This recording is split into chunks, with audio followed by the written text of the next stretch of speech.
So you'll see yogis practice sun salutation many different ways.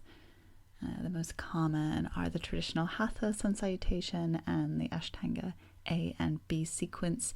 So which one's right for you? Well, let's have a little look. We're going to start with Hatha. Hatha sequence focuses on opening up, particularly through the chest area. So first, a nice open arms coming up. Really feeling the chest open before you fold down. And again, here in the low lunge, chest opening before coming into downward dog. Focusing on rippling through the spine, lowering the chest, another chest opener, even before you come up into upward facing dog. And a final chest opener in low lunge.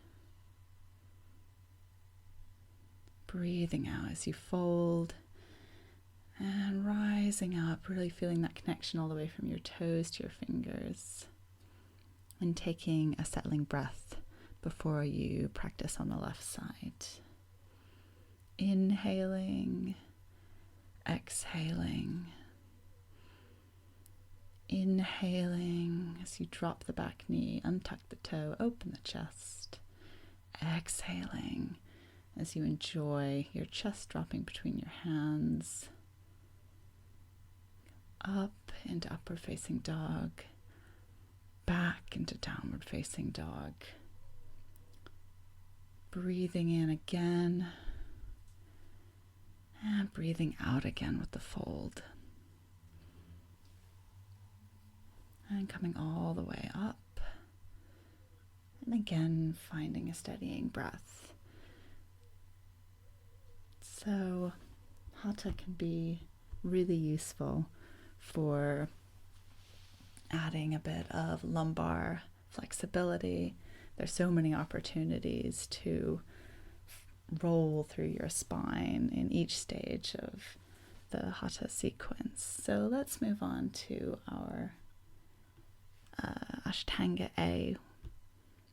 It's pretty short and sweet. There's benefits of that.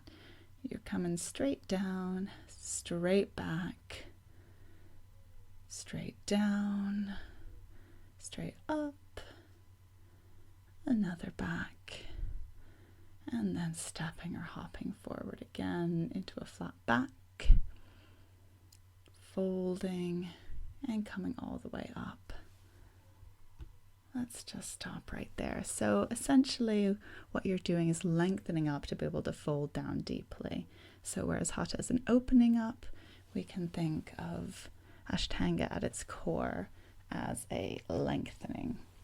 Well, and this can be really nice, especially because it's a very simple sequence if you don't have a lot of time, but also if you want to get into a simple rhythm and make it a meditative practice. In fact, on the International Day of Yoga on the 21st of June, a lot of people will be doing 108 versions of that particular sun salutation sequence.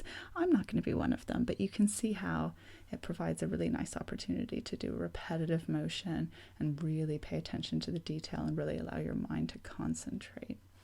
So looking at the second version of the Ashtanga sequence, and if A is lengthening, then B is lengthening and strengthening.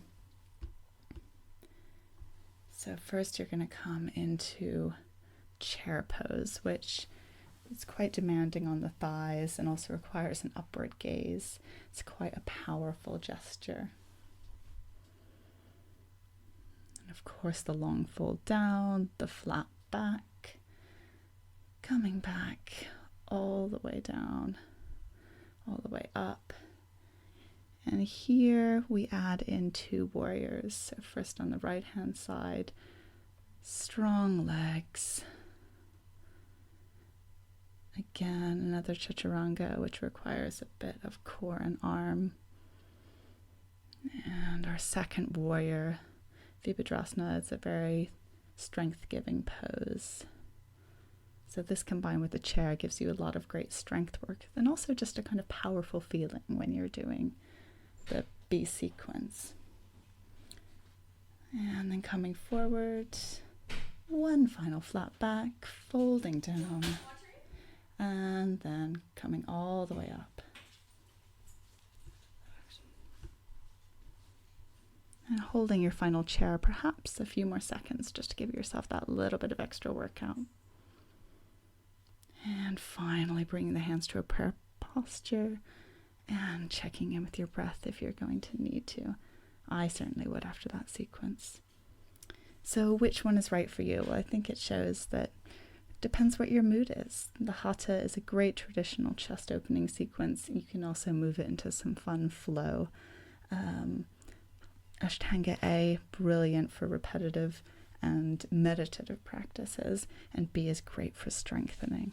So I hope you enjoy saluting the sun this summer, whichever sequence you choose.